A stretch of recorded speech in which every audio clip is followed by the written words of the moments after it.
And I'll tell you what sounds idealistic, but was actually maybe not a great approach, which was what I experienced at Google. So at Google, on the people analytics team. Hey guys, Shashank Kalanithi here, back again with another video. Today we have a very special guest, Cole Nussbaumer-Knaflic, who wrote the wonderful book, Storytelling with Data. This was the first book I read when I broke into the data space. So for anyone that's not aware, I graduated with a degree in chemistry, came into my job with absolutely no experience. And my manager, he recommended that I read this book, specifically because it has lessons that will last a lifetime in the field, no matter what technology you're using. And there's a couple of things I really love about it. One, it's short. Two, it's technology agnostic. And three, it is it gets the crux of what the purpose of data is, which is to tell a story. The purpose of data is not to run a bunch of stats. It's not to run a bunch of ML algorithms. You're doing all of that to tell a story. So welcome, Cole, to the channel. Hi, Shashank. Thanks so much for having me. Of course, of course. So, you know, some of you may know if you watch my live streams, I actually met Cole in 2019, I believe, at the Tableau conference. So y'all can see a photo over here, either here or here. I keep forgetting which direction I need to point in.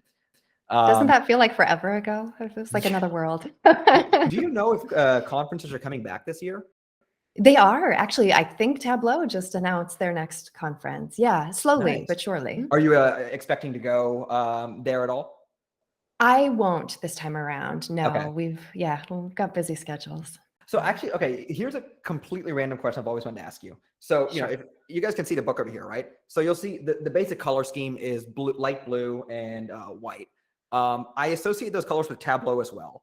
Is there any reason you picked these colors? Oh, do you know, it's actually interesting. So Tableau early on, so I went to, I think it was year 1 or year 2 of the Tableau conference when it was actually in Seattle, right? Many, many years ago. I mean, this must have been, I don't know, I'm guessing like 2006-ish, where because there was a point where they got Stephen Few involved in some of the design early on. And then I don't know the full backstory, but at some point they split ways. But it was Few's influence, because there used to be a lot more colors in the Tableau palette that brought things very much to blue and orange and gray. And I mean, for sure, that's some of the basis of my learnings as well, right? Few's books, Tufte's books, these are the first that I encountered when I really started getting interested in this space and trying to understand what works and what doesn't, and why do some things work and not. And so the more you can push to the background, the greater flexibility you have on directing people where you want them to look, which we'll get into more, I'm sure. Of course, of course. For anyone interested in the book, there's going to be an Amazon affiliate link in the description below as well. And I tell this on all my videos, right? While I have these videos that are like summaries of different concepts and everything, I recommend that you buy the primary source material, read it, and then watch my videos in addition to reading them, because there's going to be details I can never cover. And specifically, there's quite a bit of magic, and like there's some like magic that she performs in the book, where she does makes these cards. Like you were talking about, like, making stuff appear in the foreground and the background. And that kind of stuff, when I look at a corporate PowerPoint deck, right, I don't normally see that. So I guess, how did you kind of develop the method? Like, it's almost a methodology of what you have in this book, right? How did you kind of come to that methodology of, okay, here are the basic steps you follow to make superior visualizations? Yeah, it's a great question. And so if I rewind and just think about my background and how I got to be interested in doing this stuff. So you mentioned your chemistry degree. My background is in mathematics, and then I got an MBA, right? So data focused or numbers focused, I guess. And so I initially started out in the banking world, then went to Google, to people analytics from there. But I was also always really interested in the creative part of numbers and data. And for me, that just started with the graphs, right? Because that's where you can make things visual and where you can do things like play with color and 3D effects and all sorts of stuff. So I learned from a lot of trial and error over time. And one of the things that I started to recognize was that when I spent more time on my graphs, and at first a lot of this was just trying to make them look pretty, because I had some artistic license there that I didn't have when I was building statistical models, right, or some of the more technical stuff. And what I found, though, is in doing that, people were spending more time with the graphs I made, which which was this kind of crazy thing, right? The more time I spend on the graphs, the more time people are going to spend with it. So that was this self-reinforcing, hey, there's something really interesting here that I want to explore further. And it was actually when I was working at Google that I got the opportunity to pause and build a course on how to do this. And it was part of a internal training program initially that we were doing there, where somebody came to me and said, hey, you like this data visualization stuff, like, can you make a course and teach other people how to do it better? I was like, well, yeah, that would be amazing. And so I got to pause, and that was when I encountered, Tufte and Few, and there wasn't much else out there at that point. This is like, circa it would have been around the same time as I went to that first Tableau conference. So like 2007, 2008-ish. And I started to understand why some things work better than others, and start to understand research behind it, and not only understand to be able to apply, but then to be able to turn that around and teach to someone else. And so the teaching started at Google, where originally the focus was really just on data visualization. How do you make a graph that makes sense, right? That someone else can look at and see what you want them to see. And it was really popular, and it was popular across all these different parts of the business, right? Marketing, sales, engineering, HR, like everybody wanted to learn this skill. But, whoa, that's really curious, right? People in all these different roles being increasingly asked to use data, right? And Google's a very data-driven company in everything. So it was a good place for sure to start in a role like this. And then it was actually through some fortuitous events that I got invited to speak at my first conference, which everything brings us back to Seattle, because that was in Seattle as well. It was the annual Grants Managers Conference. And so it pulled people from all across the states. And it was my first time on a stage. It didn't even occur to me to wear anything other than what I would normally wear to a day at Google. So I'm like in jeans, which was a little embarrassing looking back at it, but fine. And I gave a presentation. And after that, everybody started reaching out saying, hey, we saw you do this. Or, hey, my wife came home and said, you did this. We need this at our company. Or we need this in our area. And so I started getting requests to do more of this, and was lucky at the time that I worked for a very supportive manager and team who said, yeah, do it. Use your own time, your own equipment, your own materials and stuff, but you're super interested in this area. Like, yeah. And so I remember that first year when I was traveling, I was using like every day off I had and like taking red eyes. Anybody who wanted to hear me talk about this stuff, I was thrilled, right? And I was there and I would make it work. And so I got a ton of practice through that. And so at one point, I reached the point of realizing there is a need out here that extends far beyond Google, and I can see it and I can connect with it. Like, I'm going to try to do this, right? I'm going to leave the secure day job and take this show on the road and see what happens with it. And actually, I left Google like 10 years ago now, which is crazy to think about. And started Storytelling with Data, where we like to think of what we do as helping people make graphs that make sense, but then going beyond just how you visualize data and really thinking about how do you use data to help somebody understand something in a new light, right? How do you weave that into a compelling story that's going to drive someone to now want to act in a smarter way, or make a better decision, or have a more insightful discussion as a result of what you share? And so the lessons in the book really came out of doing these workshops at many different companies, all over the world, all sorts of different industries, and recognizing that it's the same sort of things that pretty much everybody is struggling with. And there are really practical things that anybody who's communicating with data specifically, or who's communicating in general, can do to be more effective when they do so. So that's been some of the core content of the first two books. There's a third one that I actually wrote final words to last night. So that'll be coming out soon. Yeah. Can you give us a little bit of a teaser as to the basic concept of the book? Yeah, absolutely. So the next book is called Storytelling with You: Plan, Create, and Deliver a Stellar Presentation. So I think one of the things that I think as I think back over my own personal journey, as I look at the clients we've supported, as my team has grown, one of the things that I've noticed is early on for any of those, the focus is really on how do you get the graphs right? A lot of people come to us for data, where that's the core of what we're known for. But as you start to get the graphs right, comes this recognition that there's this whole other part of the puzzle when it comes to communicating with data or communicating with general, and that is the role that we as the communicators play in that, right? Because if we can, the graph almost doesn't even need to be perfect if we can talk about it in a way that's going to engage people and make them want to listen and understand and do something. Whereas the reverse is not true, right? You can have the most beautiful data visualization in the world. And if you're meant to try to communicate that to someone and, you're looking down and your voice is you're shaking and you're not eloquent and you do all that hard work such a disservice. And so the new book is really focused on you, right, as the communicator and how you can prepare yourself to be confident and be effective in that role. And so there's a lot about plan. So the three sections are plan, create, and deliver. And the planning section, it goes into a lot of things that are touched on in the first two books.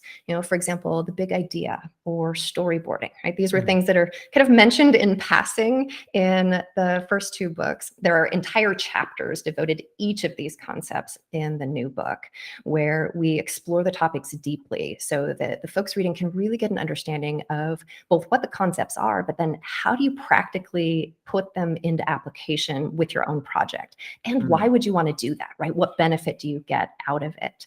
And so in the plan section, there's a chapter on audience, one on message, right? Crafting your message really carefully, compiling the pieces. I talk through the storyboarding process and then forming the story.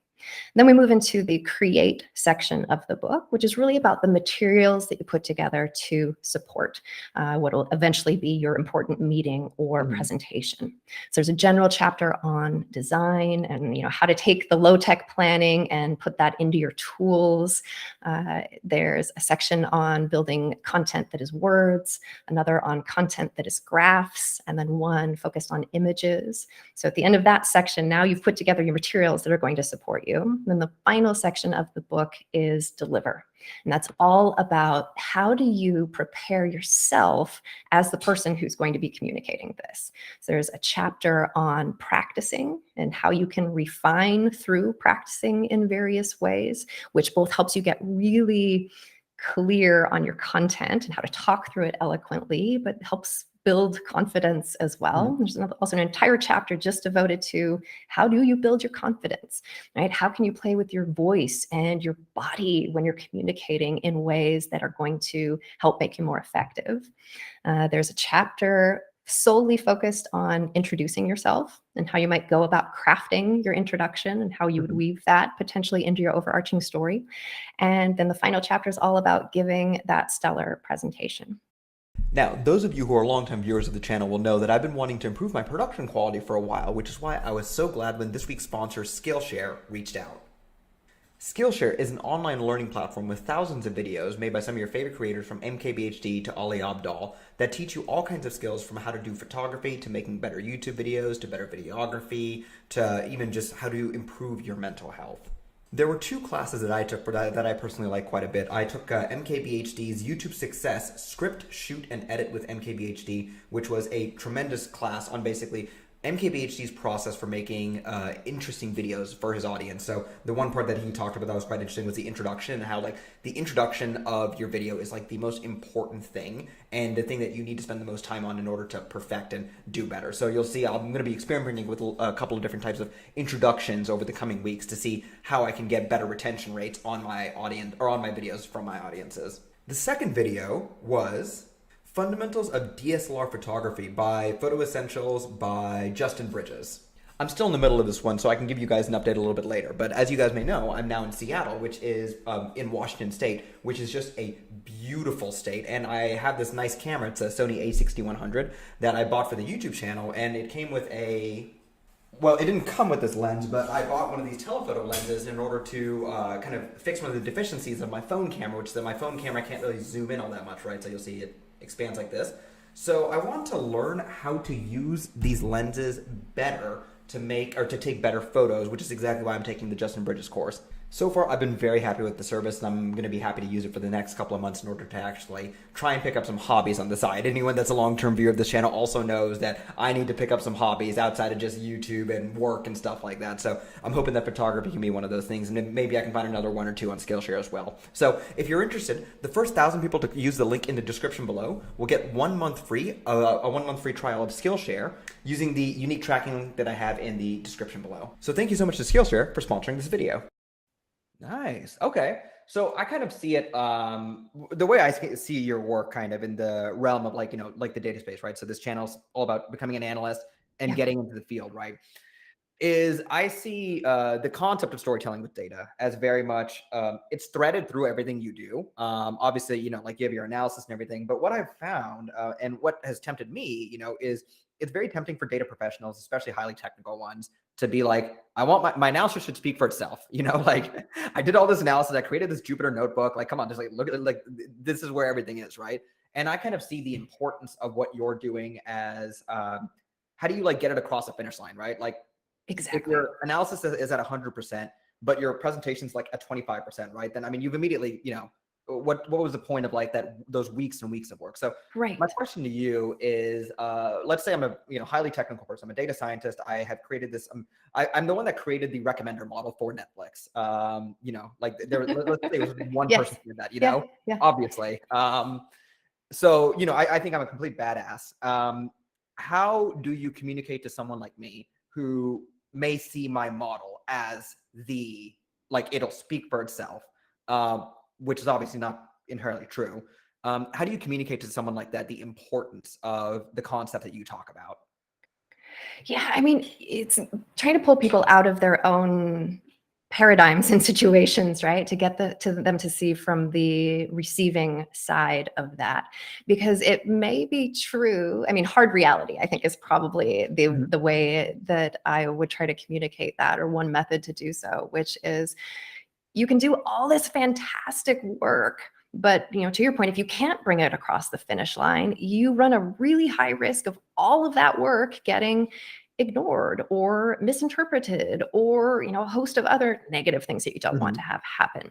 Whereas if you can speak eloquently about what you've done, if you can engage people, you can take things further. So I guess one way to turn it around is you don't have to develop these skills, right? You can be strong technically and have that work well in many roles, but to advance further, right? If you have big dreams, focusing on yourself and how you communicate, even though that feels uncomfortable, because it does feel uncomfortable, right? What I'm trying to counter is this feeling, this reaction that people sometimes express that goes something like, oh, well, that person's just a good public speaker, or she's just a naturally good storyteller. This is fundamentally false. I mean, maybe some people are naturally grand communicators. I am not one of those people, right? This has happened over many years and much really careful, thoughtful practice. Like, I'm an introvert, right? I'm one of those people with highly technical skills who would much rather be alone behind a laptop, like working on my thing. But if I did that, I wouldn't have been able to do any of this other stuff. So if you have a message that's important enough to share, if you have a project that you are proud of and want others to recognize or do something with, the more you can develop yourself to be able to convince other people of those things, the more effective you're going to be. And that's going to serve you in data roles. That's going to serve you in life in general, in really important ways.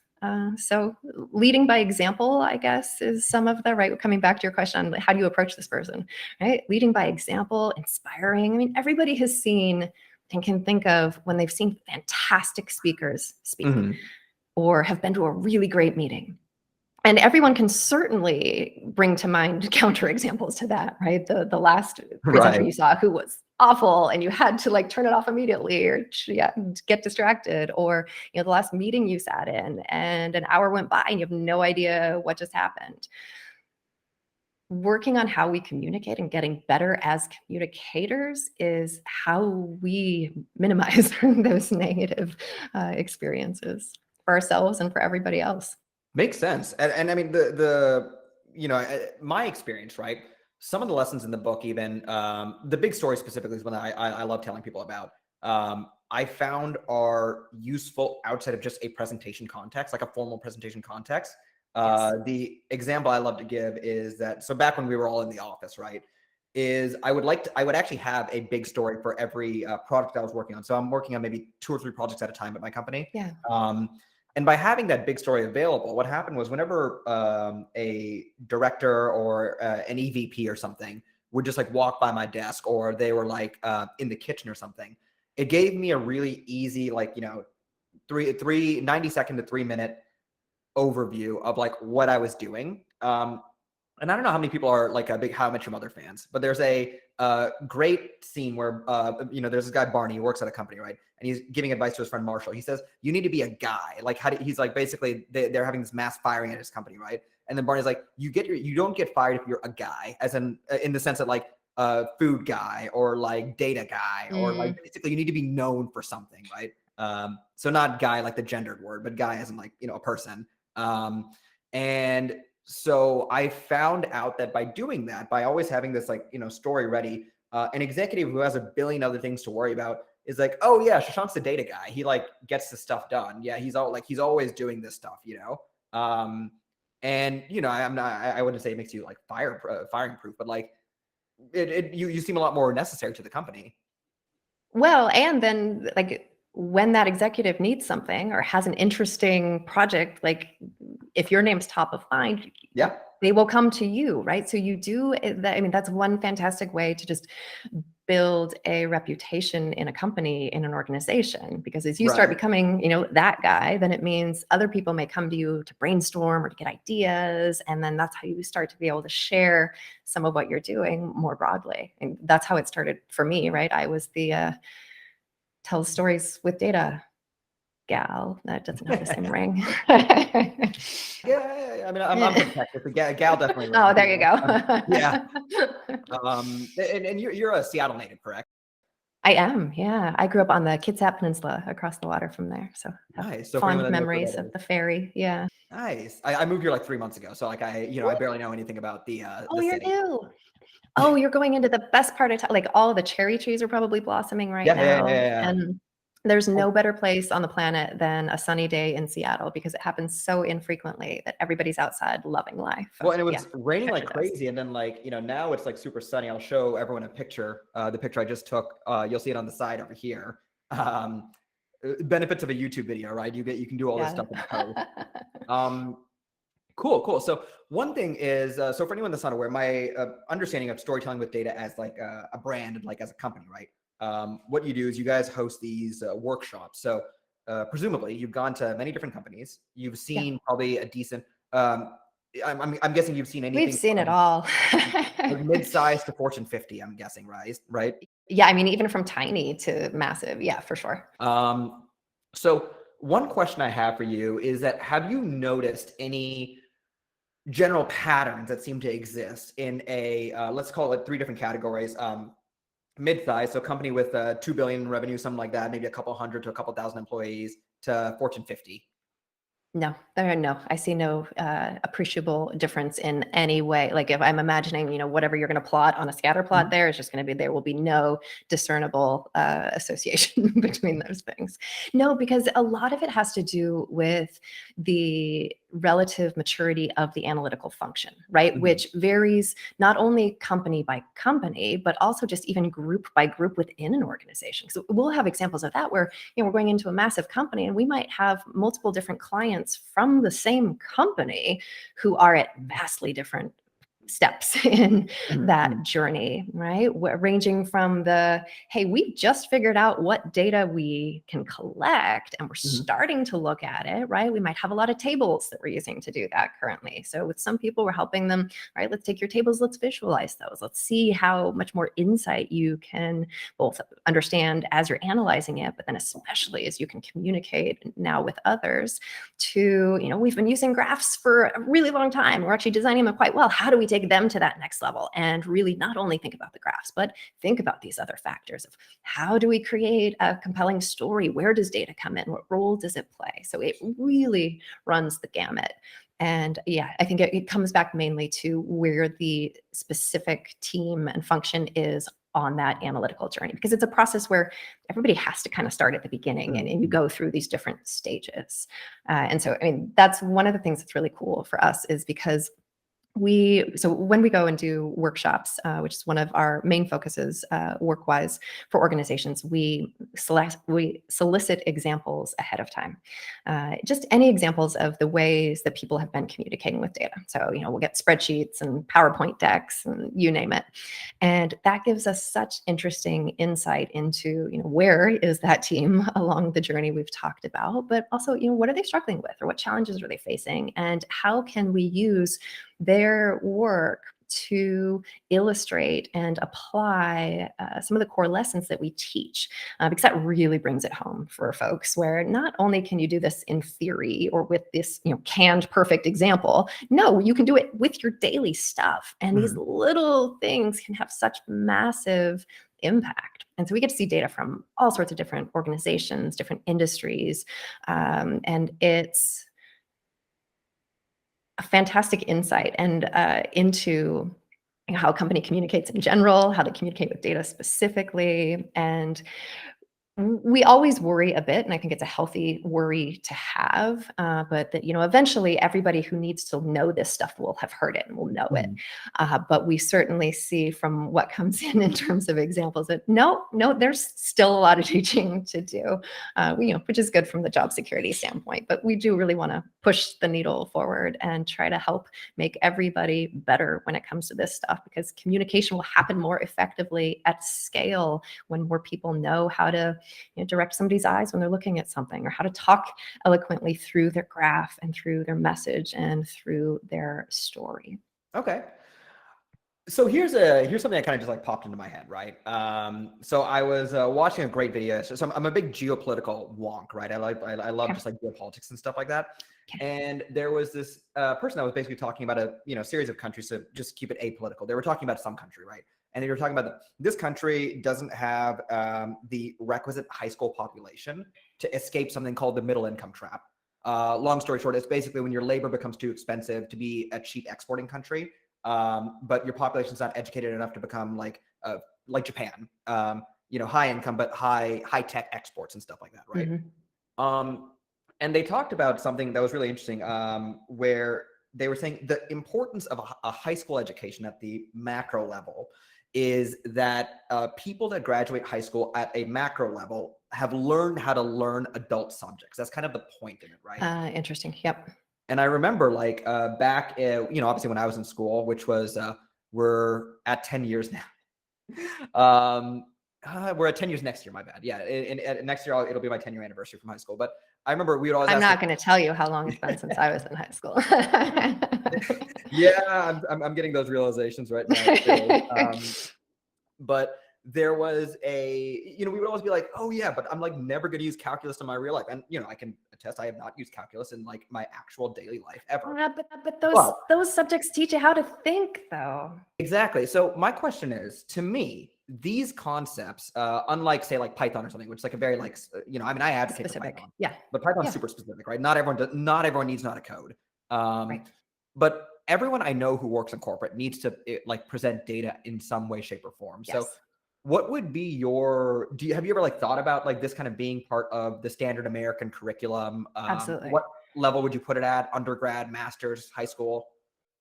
So, I mean, we see for sure it has been an increase at the collegiate level. So master's, undergrad, of these concepts being taught. I mean, there are several hundred universities around the world that use storytelling with data as a textbook, right? So often as part of, either analytical bent sort of roles, or within an MBA program, or even in broader communications, which is awesome.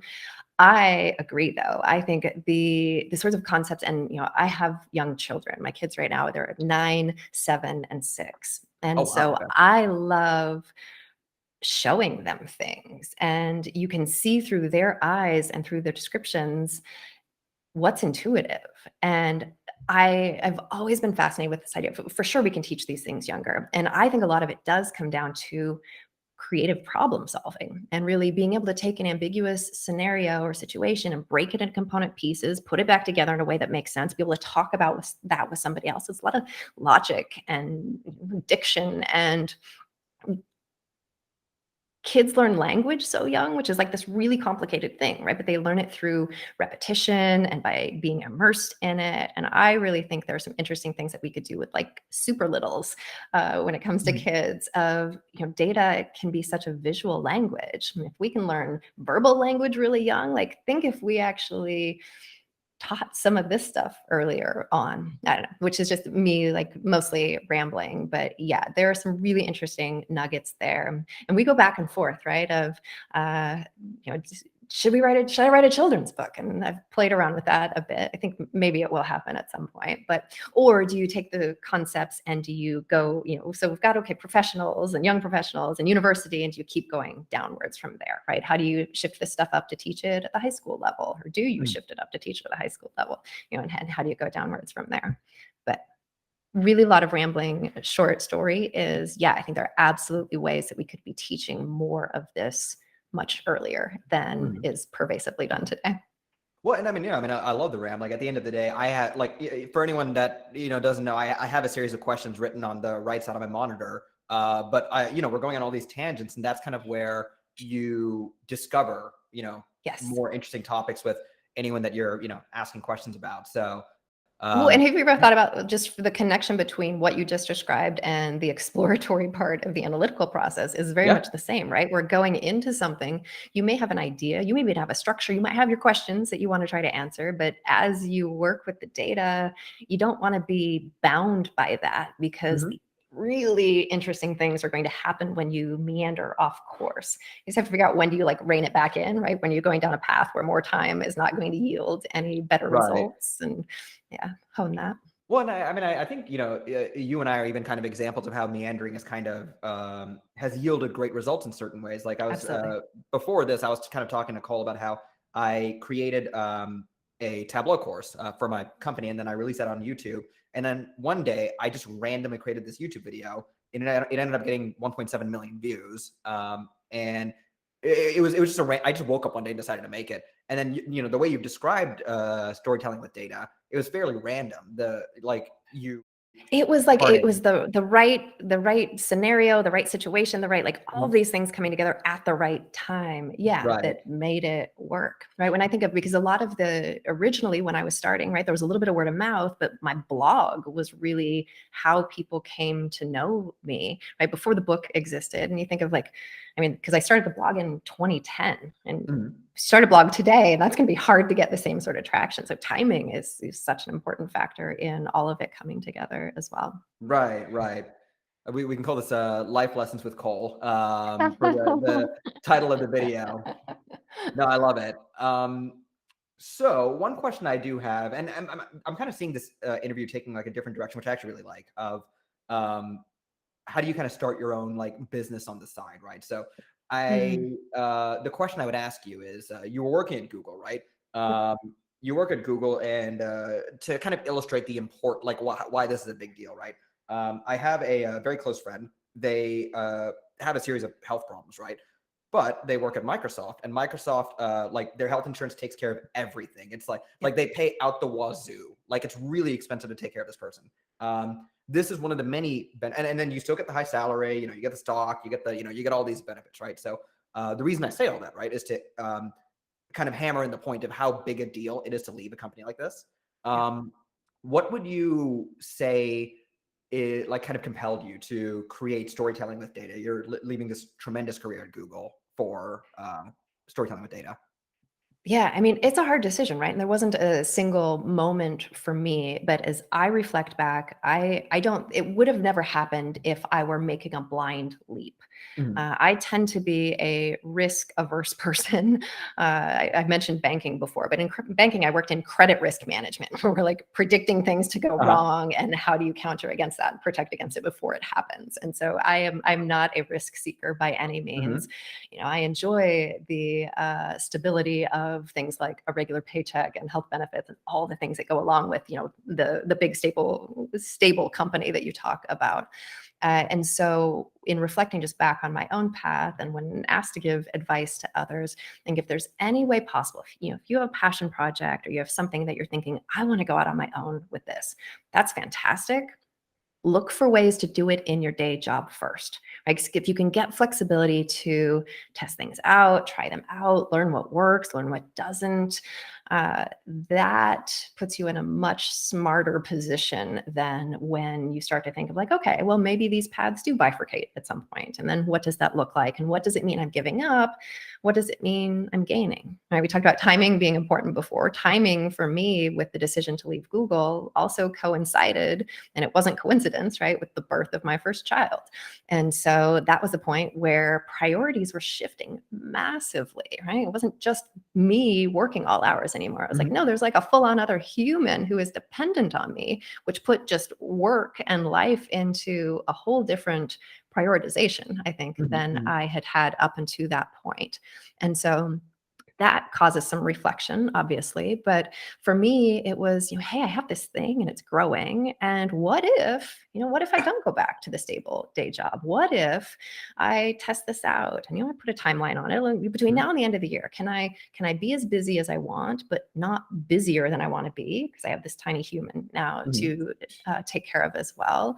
I know there's demand out there. Can I meet with it? Are people going to book me? Because looking back, it was just me for a really long time. And all the answers to all those questions ended up being yes, but I didn't know that going into it. Right. So it sounds like a lovely story when you look backwards at it, but there are so many people who take those sorts of leaps where things go horribly and don't work out. And so that's what you want to try to protect against. And so any way that you can do that while you've still got some security and support, I'm a big believer in that. And it gives you time to be able to say no to a lot of things. So I think that's a big thing that can really easily throw people off at the beginning. And especially when you go out on your own, you want to say yes to everything because you never know when the next thing might come up, right? There's this immense uncertainty, especially at first.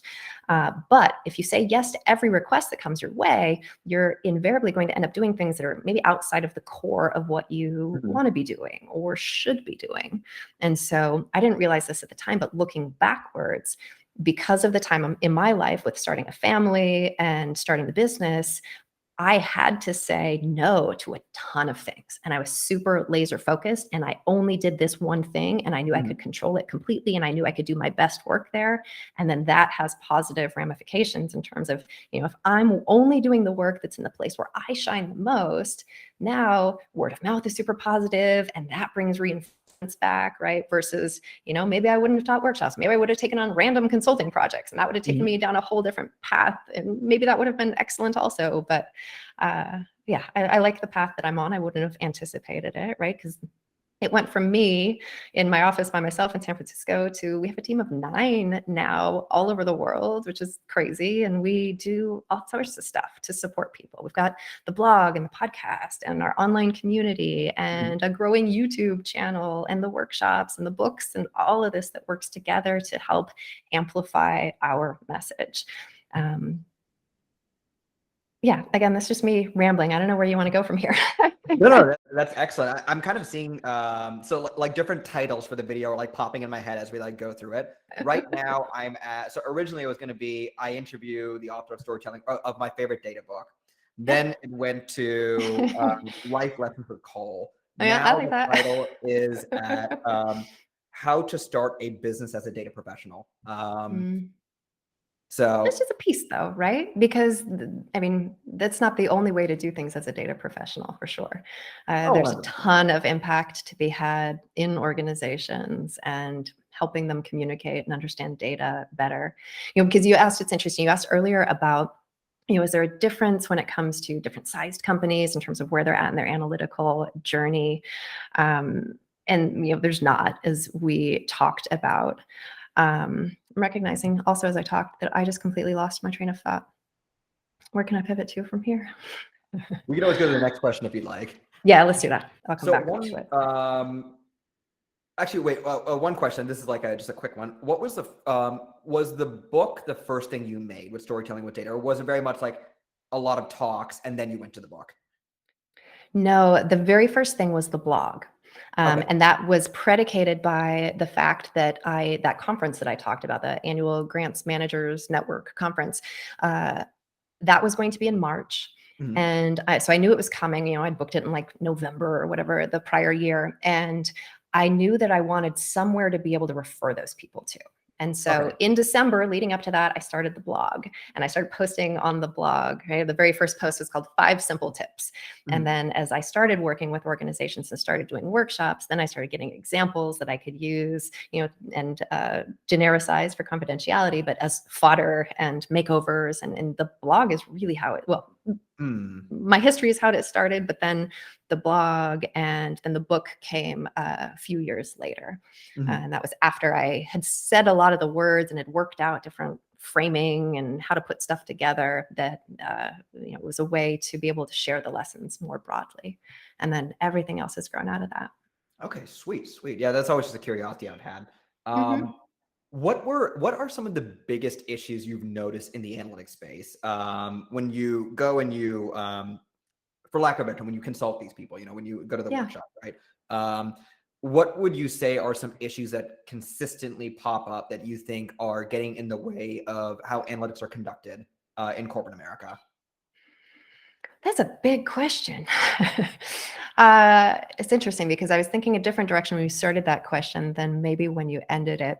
I think one thing that's been interesting to me to observe over time is how these buzzwords come in and out of corporations, right? Mhm. So like dashboard was a buzzword for a while, or infographic had its moment. And then, there's a period where data science, and I think we're still a little bit maybe in that, we're like, data scientist is this new sexy job and companies need to hire data scientists. And it's like, well, data science always existed. It was just called statistics before, which Right. isn't nearly as sexy.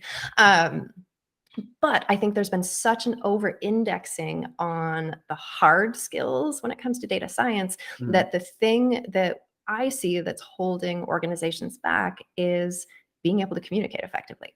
Mhm. And so it's, investing in, when you've got groups of highly technical people, investing in their development on the communication side, because you might be the best data scientist in the world, right? Going back to your Netflix analogy earlier. But if you can't talk about what you have done and explain that to someone else in a way that makes sense, where they can have that aha moment of understanding and now understand how they can use that new knowledge in their day-to-day and in their work and in their decisions, then it doesn't matter how great your technical skills are.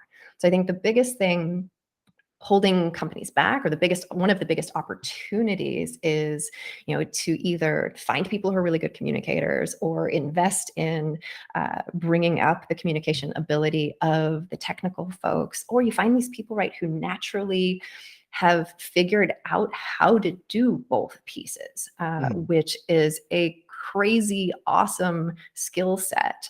And I guess for those watching and listening, if you find yourself on one side of that or the other, right, and you're a great communicator or you have highly technical skills but lacking on the other, like a great next step would be to flesh out that other piece, because you will become incredibly employable at that point, and you'll be able to do more fun you'll be able to do more interesting things, Mhm. because when you can do these things, going back again to something that you said before, people come to you and then you become the person who people go to for more and more interesting things. So I think for those looking to either get into a space or advance their careers, if you feel any discomfort at the idea of talking through your work right now, take steps to get over that. And the way to do it is to practice, right? If you have a graph, even if you're not going to be talking through it, talk through it, right? Talk through it out loud to yourself in a room. That actually is fantastic, even if you're never going to be presenting and you just want some pointers with how it's designed. Because as you find yourself saying things about or using your hands, those can be great indications of where you might want to put visual emphasis or contrast or put words around things, right? So one of the things that I'll teach people in different scenarios is, if you have a graph you want to communicate, start by saying a sentence about the graph. And now probably take that sentence and put a version of it right there with the graph so that it helps the graph speak in the way that you want it to. And now, given that, where do you want people to look in the graph? And how might you achieve that through how you design the graph? How do you push things to the background and pull that most salient piece or the most salient pieces forward so people can't miss them? You said before this idea that your work should speak for itself, or the data speaks for itself. Like, yeah, I guess you could say that, but it runs the risk of saying something different to every single person unless you, as the designer of that information, take explicit steps to focus people on where you want them to look and what you want them to see.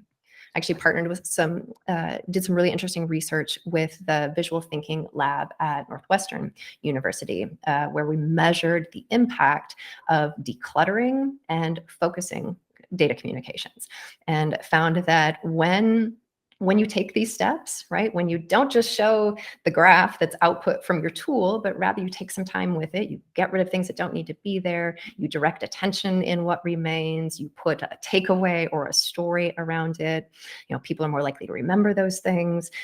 They find them to be more credible, more professional, more aesthetically pleasing, right? You can get people's attention and understanding in a totally different way when you think about how you're designing things, not for yourself, but for others. Nice. And kind of to drive that point home. So I'll put up a screenshot of this on the video as well. The kind of first point that was just a banger in the book for me was there was this Pew Research study that they did where basically for the sake of Pew Research, I thought it got the point across. It was talking about children with traditional stay-at-home mothers, but Cole over here is talking about that concept of bringing forward what you actually want to show. If you wanted to highlight, the importance of the difference between the two, like what's that right now, simple text is such an underrated way to just show people what they need to know immediately. Like I got that from when you said say your sentence, just put it there, Well, and sometimes when you say the sentence, you realize that you don't actually need the graph, or that the graph is unnecessarily complicating things or making it harder for you to get people to know what you want them to know. Right. You want to mentally tax people as little as possible when looking at your graphs, because every, let's just pretend your mind is a computer. It really isn't, but let's say it is, right? Every, processing thread that's spent, trying to understand this graph is one not spent listening to you, not spent understanding the story behind it. What is it actually saying? What are you trying to convince people of? So yeah, again, this is the kind of stuff that the book does a really great job about explaining. And it's something I never would have considered. I definitely would have never considered just using simple text to explain what I do. And now I do. Awesome. Well, and a lot of this stuff, it's practical, right? None of it is rocket science. These are all easy things, but until somebody says them, we don't think about it. And we're so into our work and our projects and our data that it's really easy to inadvertently overcomplicate things, because it no longer feels complicated to us because we know this stuff so well. But we have to take a different lens to it when you are subsequently wanting to communicate that to another person, because they don't live in your head. They don't have that context, right, to know that it's the difference in the bars that they should be looking for. So if you want to be able to direct that as the person who's designing the information, the communication, then there are really practical, strategic ways that you can do that. And then something for the audience to take away from this, right? So it says the book was copyrighted in 2015. So you released it around then, right? Okay. Yeah, it was published in the fall of 2015. Okay. So, 2015, right? What Cole said earlier is about hard skills, technical skills being over-indexed in today's data science world. Is very much something that I would agree with. And I would very much say that my channel very much contributes to that. It's the easiest thing to communicate to people that they'll listen to. Here's Python, learn how to, here's my course, here's how you do it, And I still advocate that you learn all these skills. The great thing about these skills is at the junior level, it's a really easy way to get your foot in the door and just start doing something. But I would also say, I think if you ever want to move up, if you ever want to go past that really junior level and move on to doing more and more, then that's where stuff like this starts to become really useful. Now, how you differentiate yourself, in a world where a certain type of skill is over indexed, you don't want to be zigging when everyone else, or sorry, you don't want to be zigging with everyone else. You want to zag at least a little bit. That way you can differentiate yourself and people have a reason to pay you more than someone else, for example. Yeah, I absolutely agree with all of that. And any of this stuff takes practice, right? And actually, I don't know if you've seen this one. The second book is all about, it's the same structure as the first. It's the same lessons as the first, but all organized into exercises, some solved. So you get to see insight into my thought process, but then additional ones that are unsolved or that are really devoted on practicing at work in your job with your project, because that is how you get good at this stuff, is trying things and learning over time what works and what doesn't, and getting efficient at this part of the process. Yeah. No, that's awesome. Okay, so here's a question. I love asking people this question because the people who give biased answers have the most interesting answers. Do you have opinions on tech stacks for, or let me rephrase that. What would be your ideal tech stack? You're a data scientist. You need to analyze and present your data. What would you say is your ideal tech stack personally? So for me, this is a hard question because it is so contextually dependent, Mhm. both of like who you are, like what the scenario is, right? Because, and I'll tell you what sounds idealistic, but was actually maybe not a great approach, which was what I experienced at Google. So at Google, on the people analytics team, you could use whatever you wanted, which sounds awesome, right? Because I'd been in banking prior to that, where there was like really focused on budgets, and so we weren't using SAS. Like every other bank would be using SAS. We were using SPSS because it was cheaper. Like, okay, fine, I'll use SPSS. I can learn SQL. We can pull in the data. Build some charts in Excel, right? But then at Google, you could use anything, and so we had people using everything like MATLAB and Python and SPSS and SAS, and which sounds awesome, right? Okay, I can hit the ground running because I can use the tools that I already know. But you can imagine where this breaks down pretty quickly, right? Which is when you have a question about anything or you need to do anything collaboratively, now you've got everybody using different tools and versed in different things, and that can become kind of a mess. Or you have the one person who did this really critical thing and they leave, and now somebody else has to take that over, but it was built in a language they're not it can go wrong in a lot of ways. So context around answering that question would be, if it's you as the person who's trying to decide what tools should I learn, what do you want to do? What kind of work do you want to be doing? Or what kind of team are you on today? What sort of support can you get? Because if everybody else is using a certain combination of things, go with that, because you have the built-in support to be able to pepper with questions or watch over somebody's shoulder or leverage code that might already exist. So I think that would be my answer to that question. I don't have a preferred, I think coding is awesome because it teaches such interesting things about logic and processing, and pick a tool or a suite of tools and get to learn them as best you can so that they don't limit you, but also don't feel like you have to learn everything, right? I mean, I'll share also 99% of what we do at Storytelling with Data, when we're making beautiful graphs and communicating effectively, is Excel. And it's not Excel because we love it, right? I mean, it's fine. We can do what we want with it with some brute force, but it's because it's so pervasive, right? We're not limiting anybody else, right? If we go in with something fancy and we're like, oh, how did you make this? Like, oh, we list off all these fancy tools that we use that they don't have access to, they don't know how to program, then it's easy for them to say, oh, well, that's great for you, but we can't do that. And what I like to try to reinforce is, no, everybody can communicate well, irrespective of tools. You just have to get to know your tools well enough so that they don't limit you.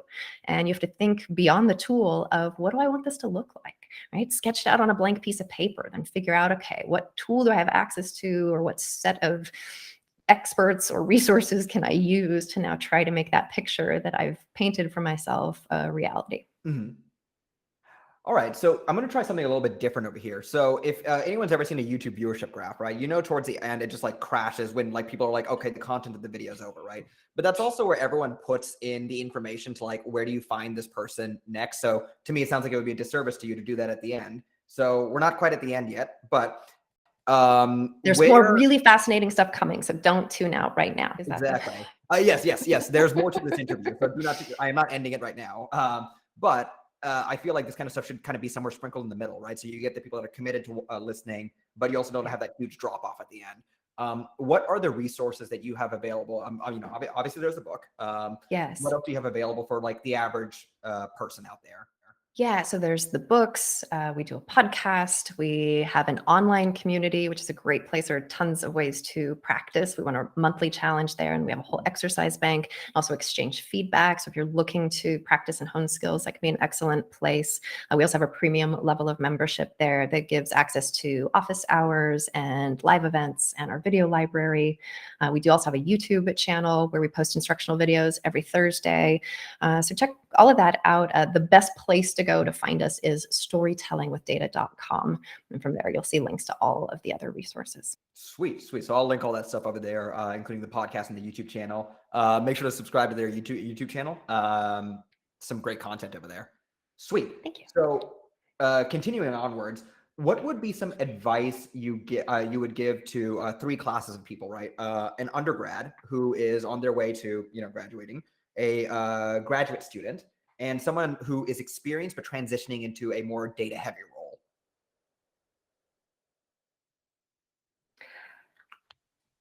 This is a tough one without any context, right? All right, so let's see. For the undergrad, I would say be a sponge, right? Learn, like take what you know already. That's your basis, but find out how you can surround yourself with people who are smarter than you or who are interested in different things than you are, and ask questions and absorb, right? Because if I think back to that point in my life, which is a really long time ago, you were talking about high school, 10 years ago? So, and then I was doing the math, like I graduated college 20 years ago, but that's okay. When I think back to that time, and I didn't know what I wanted to do with my life, right? I think very few people do at that point, or even if you do, like then sometimes you get stuck into that when it doesn't turn out to be the right thing, and that's a hard story to retell yourself. So just learning as much as you can about what you enjoy and your own preferences and what other people do and what drives them. Recognizing that people are driven by different things, because I think for me at least that was a lesson that came much later. The graduate student, this is interesting. I would say to a grad student, maybe don't go too deep, or at least don't go so deep at the expense of breadth. Because unless you're super fascinated in a specific subject or discipline, and like that's what you want to do and that's all you ever want to do, like that would be the exception probably. But I've experienced where people get so deep into something that they can't kind of pull back and then operate in other ways. And any job, right? If you're wanting to get a job at the end of this, I guess another position where this advice wouldn't be is if you're going to then go on to teach the thing that you're going to be doing. But any job in any industry, you're going to need to flex multiple different things. So just be aware of going too deep in one thing. And also if that one thing suddenly isn't important anymore, right? That can be limiting. To the experienced person who is looking to make a switch, I think my advice would actually be similar to something that we talked about before when it was the idea of leaving a company. But figure out if it's a risky thing to make a switch, figure out if there are ways to get insight into what that looks like on a day-to-day basis before you make the jump. Because I think a lot of times, we'll be in something, we'll be doing well at it, maybe the grass looks greener over here. And you're like, well, but what if? And if you could test out that thing on the other side, it will likely make you appreciate aspects of what you're doing currently that maybe were underappreciated before. So if there were ways to moonlight, we used to have opportunities for that at Google, where there was a god awful part of my time that I moonlighted as an HR generalist. That was not a good fit for me, but was eye-opening and made me really happy when I got back to the analytics side. That's a great job for the right person. I was not the right person for that. But I think every experience that we have, right, along any of these points of time, I think reflecting on what do you do that you enjoy doing? What parts of your work or your job or your life are you not do not bring you joy? And how do you try to orient yourself so that you're doing more of the things that are joyful and less of those other things? And you'll never be able to eliminate the other things, right? Because any job is, I mean, hopefully mostly good, but there'll always be some stuff that goes with that that's not your ideal. But so self-reflection to figure out then how do you navigate through the world and really if you can carve out a space for yourself where you're doing the things that you like to do, that is when you will shine. And that's when you get to then do more of the things that you want to do. So just being conscious of when you are experiencing that and not doing things because you think you should. Nice. Well, for So I mean, that was a lot of tips. no, that was, I don't know that if was any of an them were useful. amazing overview. So this entire interview, right? I've been the typical thing you do on YouTube, right, is you front run one aspect of the interview at the beginning of the video and like show a clip of that, and then cut it off right as they're about to say the really Okay. juicy Yeah. thing. So Do you this have is your clip exactly for what I'm gonna that? be using. Okay. Yeah, there's all these tricks you have to pull on YouTube to get people to continue watching your videos. But no, that was an amazing answer. I got a lot of information out of that. And no, thank you so much for the thoroughness of that, especially without the context. That was really, really good. One of my last questions for you would be, so you have an MBA, right? I do. What would you say is the benefit of having an MBA as a data professional? And while you're thinking about that, I'll kind of front run some context over here. So there's a NYU Stern professor I love to follow called Scott Galloway. So he's like all over the internet. He does all these like really great videos on anything from like marketing to, he has like these business analytics things. He has a lot of theories. He has this interesting book called Post Corona, which kind of talks about how like the unnamed virus will be, because YouTube demonetizes videos like that. So the unnamed virus will change the way the world works fundamentally. And one of the things he talks about that I find very interesting is the concept of he's like, how do you become successful in life, right? Like monetarily, he's like, there's many ways to become successful, but monetarily, how do you become successful? Get good at two things that don't typically go together. So, for example, have a really great sense of the fashion industry and be amazing at data and analytics. There are many companies out there where analytics is just not a part of the space that they normally work in. Supply chain and technology. People would be very surprised at how low tech supply chains actually are. If you want to manufacture something in China, you fax the dude or the person on, in the factory, and then you get a fax back. It's not even over email all the time. And that's kind of where Alibaba really stepped in. So when I look at kind of your history, I see this dichotomy of like, a mathematician who also like made this book on the communication of data. So I kind of see that with an MBA as well, but I'll let you fill in the context over there. So one, I think that's an excellent piece of advice, right? Go relatively deep into things that are fully unrelated to each other, because you're right. The combination of those things becomes useful in different ways, like probably always. I think when it comes to why, as a data person, you might want to consider an MBA is a lot of it comes down to the language that you learn through that, right? You get a little bit of glimpse, right? Because MBA is really meant to be an overview of business and different parts of how a business runs. And so getting the language, starting to understand what people who are focused on these different functions are going to be driven by. What are they being measured by? What incents them to do things or act in the way they do will help you then when you come back to your data to know how to interact with them or how to interact with people on their team, when and how to bring data into the picture. I think it also helps build the recognition that data is just one piece of the decision-making process, right? Particularly as you get up higher levels of the organization, like there's gut that happens, or politicking that happens, or all of these other things that play into how things get done.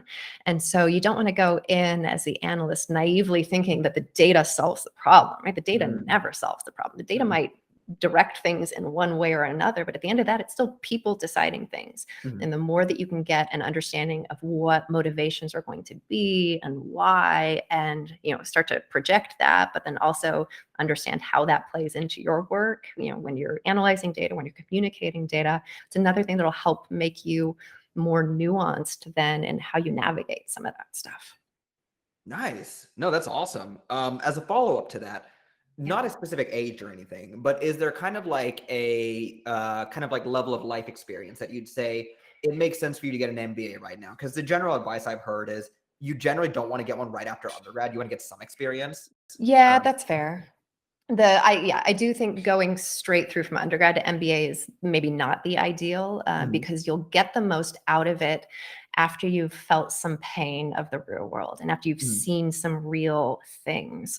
And actually, I can remember, I think it was Elizabeth on our team who um, she was teaching data visualization and communication, some of this stuff it was like an MBA type program but it was straight through where Mhm. they got straight from undergrad and the lessons didn't hit home in the way that she expected. And she realized it was because they didn't have the real world experience yet. They didn't believe that it was that like that the data was that imperfect Mhm. and Mhm. that there were all these other nuances that played into it, right? Hadn't yet observed how decisions are made at an Mhm. organization. I think that is useful context to have as you are going into or through an MBA program because it helps you have a different lens and appreciation and know when to pay more attention, I think, to some of the stuff as you do. So actually, my MBA program, so it was at University of Washington, Mhm. just up the street from you.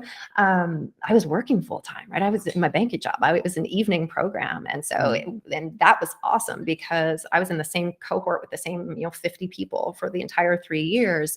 And the stories we would share as we were learning of like the real life things, right? We learned through a lot of case studies in the program, but then it was like we brought our own set of case Mhm. studies to everything because of the experience that everybody had. So I definitely think having experience before going in is a good thing, but also be really thoughtful and reflective of what you want to get out of it.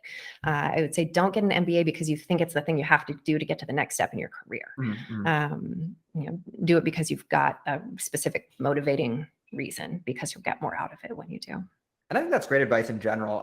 So for anyone not aware, I do this live stream 8 a.m. Pacific time every Thursday where I answer questions that people may have, right? And there's all kinds of questions I get, but usually people are asking for not a roadmap, but a GPS to get a job in analytics, right? And what's the difference between a roadmap and a GPS? Well, a roadmap outlines all the different routes to get somewhere. And then you have to use your own knowledge. Okay, like I can drive this fast. My car is this big. I can do X, Y, Z. This makes the most path for me, right?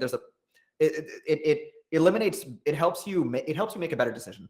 A GPS, you turn your brain off, you just follow the instructions. And I don't think anyone can really give you a GPS to life. And it's something I really But try to even live. if they did, you wouldn't want that, right? Because there's Right. something about the spirit of it that gets lost, where Hmm. even if that was the path that worked for you and like it just, yeah, that Well, and I would even say that, I mean, the world is changing so fast these days that like even advice from, I mean, I'm 27 and I find some of the advice I give people who are just graduating, which 5 years difference from their undergrad, doesn't necessarily apply exactly anymore, right? Like the world is so rapidly changing. Um, but yeah, I think that the way you kind of like talked about, like make sure you have a reason to learn this thing before you do. yep. I would give that advice to anyone that watches my channel as well. People ask like, what are all the technical skills I need to learn? Well, I have the roadmap, but a lot of that's also dependent on like if you already have a job, what can you apply immediately, right? Yep. I usually say learn SQL before Python, but maybe Python makes more sense for you to learn first. So you got to make these calls on your own. All right, so one last question for you. Okay. So you have obviously had a very successful career. You manage this concept that's quite amorphous, right? Like it's not like a W-2 job where you're given a task and then you accomplish a task and like sure there's some like creativity in there, but long story short, companies they hire you for something and you do that thing, right? Writing a book is a lot more, you got to stay focused. You have to know, you have to forge your own like kind of story and everything, right? How do Yep. you stay organized and motivated with, when there's not a boss telling you what to do? Yeah, I mean, I think I certainly am very intrinsically self-motivated, right? When I have Mhm. a vision, I have something I want to accomplish, I tend to be pretty fierce in terms of breaking that down to component pieces, putting a timeline on it. Like I have very high expectations of Mhm. myself and what I'm going to achieve. And I think have hired pretty strong type A personalities as well. I think the first thing that comes to my mind in answer to that question is, well, one, just the vision behind all of this, right? Which is that I think we're in a position where we can really inspire positive change in the world through the way that people communicate with data specifically and communicate in general. And that is the underlying thing that is the driving force behind everything we do. Right? So we're always coming back to, the podcast. Does it help us at this? Well, yeah, it does. And how people can listen, as they're commuting or as they're exercising, and all these different ways. And so how do we put lots of different ways out there that people can access our content and learn in ways that's going to work for them, and ultimately make people more effective and more engaged and better at what they do? But I think on it's the more like strategic visionary side of the response, the more practical, tactical side of it is we also follow religiously a quarterly OKR setting process, objective and key results. It's a process that I learned at Google. My husband's also from Google, so we kind of hold each other accountable to it in ways that's helpful. I set them at the team level. I have them for myself individually. Everybody on the team has them individually. We have a whole podcast on it called Goals Like Google, which you can find on the Storytelling with Data podcast.